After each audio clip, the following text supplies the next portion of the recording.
چوتھا سبق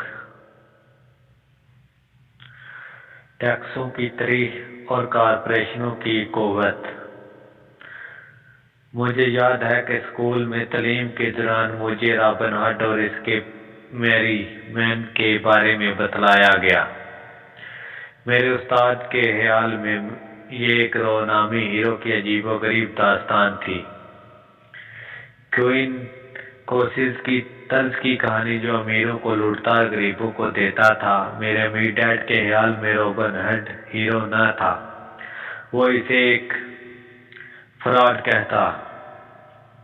مدت ہوئی رابن ہڈ کا خاتمہ ہو گیا، مگر اس کے پیروکار ابھی بھی موجود ہیں۔ متعدد بار لوگوں کو میں یہ کہتے سنتا ہوں، امیر لوگ اس کے لیے ادائیگی کیوں نہیں کرتے، یا یہ کہ امیروں کو زیادہ ٹیکس ادا کرنا چاہیے تاکہ غریبوں کا بھلا ہو۔ رابن ہڈ کا یہی طریقہ کار کہ امیروں سے چھینو اور غریبوں کی جولی بھرو، غریبوں اور متوسط طبقے کے لوگوں کے لیے زیادہ تکلیف دہ اور ضرور رساں ہے۔ متوسط طبقہ اسی لیے ٹیکسوں کے جال میں جکڑا ہوا ہے کہ رابن ہڈ کا اصول کار فرما ہے۔ حقیقت یہ ہے کہ امیر ٹیکس ادا نہیں کرتے، یہ متوسط طبقہ ہے، خاص طور پر پڑھا لکھا زیادہ پیسے کمانے والا طبقہ جو ٹیکس ادا کرتا اور غریبوں کی پرورش کرتا ہے۔ اور یہ سمجھنے کے لیے یہ سب کچھ کیسے ہوتا ہے ہمیں تاریخی پس منظر میں جانا ہوگا۔ ہمیں ٹیکسوں کی تاریخ پر نظر کرنی ہوگی۔ میرا اعلیٰ تعلیم یافتہ باپ تعلیم کی تاریخ کا ماہر تھا، مگر میرا دولت مند ڈیڈ ٹیکسوں کی تاریخ پر کامل عبور رکھتا تھا۔ امیر ڈیڈ نے مجھے اور مائک کو بتلایا کہ شروع میں انگلستان اور امریکہ میں ٹیکسوں کا وجود نہ تھا، صرف جنگ کے دوران معمولی سی رقم عارضی طور پر ٹیکسوں کی مد میں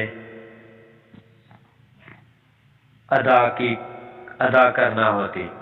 بادشاہ یا صدر اعلان کرتا کہ ہر شخص کو اتنی ادائیگی کرنا ہوگی۔ برطانیہ میں نپولین سے جنگوں کے دوران 1999 سے 1816 تک ٹیکس عائد کیا گیا اور امریکہ میں خانہ جنگی کے دوران 1961 سے 1965 تک ٹیکس ادا کرنا پڑے۔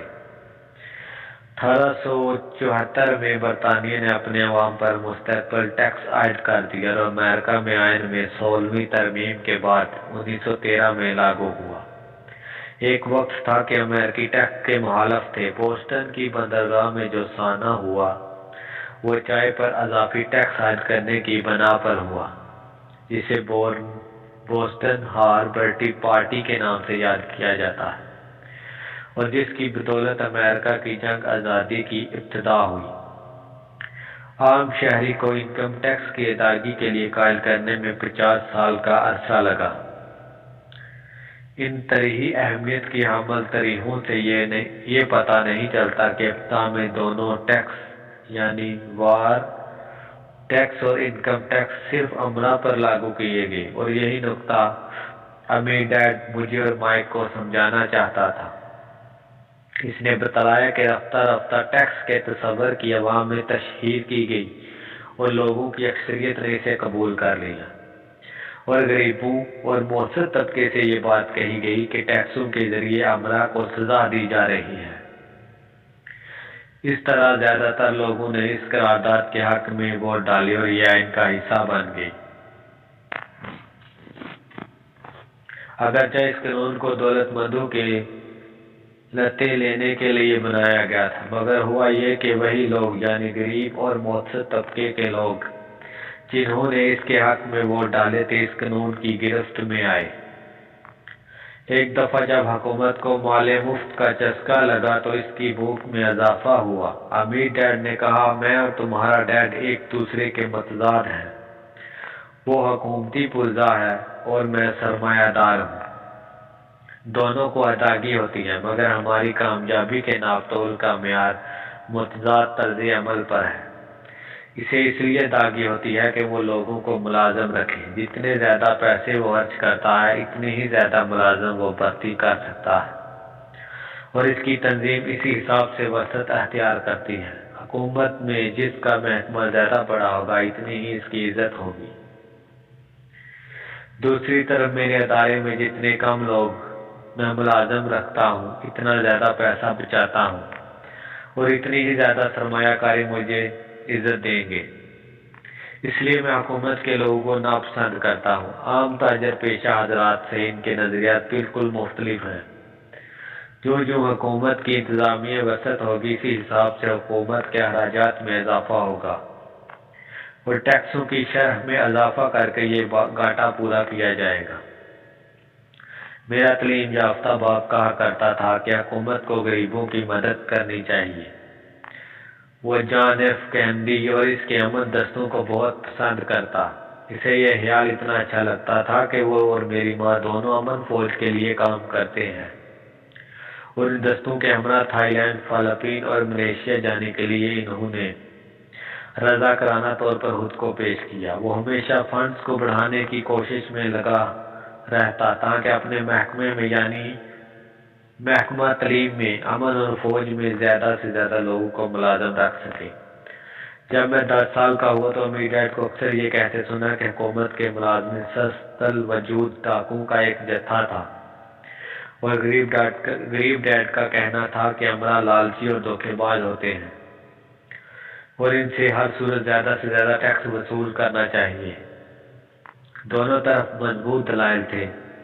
بہت مشکل تھا کہ علاقے کے سب سے بڑے سرمایہ دار کی ملازمت سے فارغ ہو کر جب گھر واپس لوٹے جہاں دوسرا باپ ایک ممتاز حکومتی رہنما تھا۔ یہ جاننا بہت کٹھن تھا کہ میں ان میں سے کون صحیح اور کون غلط تھا۔ تاہم جب آپ ٹیکسوں کی تاریخ کا مطالعہ کرتے ہیں تو نہایت دلچسپ پس منظر سامنے آتا ہے۔ جیسا کہ میں نے کہا کہ ٹیکسوں کے قانون کی منظوری اسی صورت ممکن تھی کیوں نہ کہ عوام روبن ہڈ کی مالی تھیوری پر یقین رکھتے تھے جس کی روح سے دولت کو امیروں سے چھین کر غریبوں کو دینا تھا۔ مگر پیچیدگی ایسے پیدا ہوئی کہ حکومت کے لالچ اور بھوک میں اضافہ ہوتا گیا اور جلد ہی انہوں نے یہ قانون امیروں کے علاوہ مبسط طبقہ پر لاگو کر دیا اور رفتہ رفتہ غریب بھی اس جال میں پھنس گئے۔ دوسری طرف امرا کو موقع ہاتھ لگا۔ ان کے اپنے اصول ہوتے ہیں جیسا کہ میں نے پہلے بتلایا کہ امیروں کو کارپوریشنز کے بارے میں علم تھا اور یہ اس زمانے سے مقبول تھی جب یاد بانی جہاز چلا کرتے۔ ان دنوں امرا نے کارپوریشنز کو بطور ہتھیار استعمال کیا تاکہ ہر سفر کے اثاثوں کو کم از کم خطرہ لاحق ہو۔ وہ اپنے سرمایے سے ایک کارپوریشن بنا کر بحری سفر کے لیے مالی معاونت مہیا کرتے۔ کارپوریشن بعد میں ملوں کو بھرتی کرتی تاکہ وہ نئی دنیا جا کر خزانہ تلاش کرے۔ اگر جہاز غرق ہوتا تو ملا بھی ساتھ ہی زندگیوں سے ہاتھ دھو بیٹھتے، مگر امرا کو صرف اسی روپیہ پیسہ سے ہاتھ دھونے پڑتے جس کی انہوں نے اس خاص سفر کے لیے سرمایہ کاری کی تھی۔ آگے ڈیاگرام کے ذریعے وضاحت کی جائے گی کارپوریشن میں لگا ہوا سرمایہ کیسے آپ کے انکم سٹیٹمنٹ اور بیلنس شیٹ میں شامل نہیں ہو پاتا۔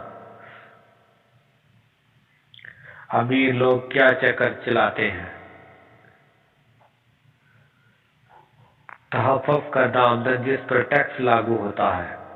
آمدن، خرچ، ایک ذاتی کارپوریشن، خرچ، اثاثے۔ کارپوریشن کے قانونی نظام کی طاقت کا دولت مندوں کو باخوبی علم تھا، اسی وجہ سے وہ غریبوں اور مؤثر طبقوں سے زیادہ فائدے میں رہتے تھے۔ تو باپوں کی تعلیم کے سبب جن سے ایک اشتراکی نظریات کا حامی تھا اور دوسرا سرمایہ دار، میں نے جلد ہی اندازہ لگا لیا کہ سرمایہ داری کی سوچ مالی لحاظ سے مجھے زیادہ پسند تھی۔ ایسا محسوس ہوتا تھا کہ اشتراکی ذہن کے لوگ آخر میں اپنے لیے خطرناک بن جاتے ہیں اور خود کو مستوب جب سزا گردانتے تھے کیوں نہ کہ ان میں مالی تربیت کی کمی تھی۔ وہ عوام کسی بھی طریقے سے دولت مندوں سے روپیہ ہٹانے کی کوشش کرتے، آخر میں جیت انہی کی ہوتی۔